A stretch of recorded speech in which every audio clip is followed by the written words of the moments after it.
蒜香烤吐司、法國吐司或者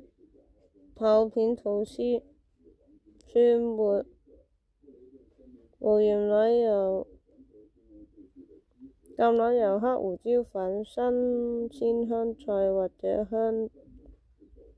葱末。喺一個碗入邊，將溶化嘅奶油同埋橄欖油混合，加入蒜末、少量鹽同埋黑胡椒攪拌，將吐司兩面均勻塗上蒜香奶油，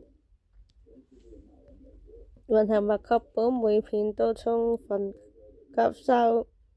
蒜香，將烤箱預熱到200度，用烤盤鋪上，用筷子或抹上一層薄油，將塗好蒜香醬嘅吐司放在烤盤上，烤約8到10分鐘，或直到表面金黃酥脆。如喜歡更香濃，火烤更久，燒焦出爐後，可以擦上切碎嘅香草或者香葱末，或者加點帕瑪森乾酪增添風味。